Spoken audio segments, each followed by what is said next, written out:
కర్నూలు జిల్లా ఆలూరు మండలం పెద్ద హోతూరులో అర్ధరాత్రి దొంగతనం జరిగింది. గ్రామంలోని మాలతిక్కయ్య అనే వ్యక్తి ఇంట్లో ఎవరూ లేని సమయంలో దొంగలు పడ్డారు.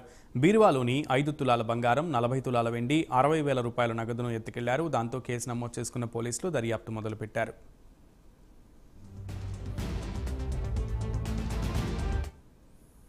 నైట్ దొంగతనం జరిగింది. మేము కడప పోయి ఆడ బతికే తోళ్ళము, అక్కడే ఉన్నాము. మేము పొద్దున్న వచ్చిన వీటికి దొంగతనం జరిగిందంటే 4.5 తులాలు బంగారు పోయింది, 30 తులాలు వెండి పోయింది, 60,000 డబ్బులు పోయినాయి. ఈ సంఘటన జరిగింది. నైట్ జరిగింది. ఎప్పుడు జరిగిందో తెలియదు. ఈ గ్రామ వాళ్ళు మాకు ఫోన్ చేసి మేము కడప నుంచి ఇప్పుడు వచ్చినాం. అంటే మీరు ఇక్కడైతే లేరు? ఇక్కడ లేము సార్, ఎవరు లేము ఇక్కడ. మా భార్య డెలివరీ డేట్ కానీ 60,000 డబ్బులు పెట్టుకున్నా. రేపు 2వ తారీఖు డెలివరీ ఉంది సార్, కర్నూలులో డెలివరీ. దానికోసమే 60,000 పెట్టుకున్నా. 60,000 డబ్బులు కూడా లేవు, బంగారు కూడా లేదు, వెండి కూడా లేదు సార్. మా నైట్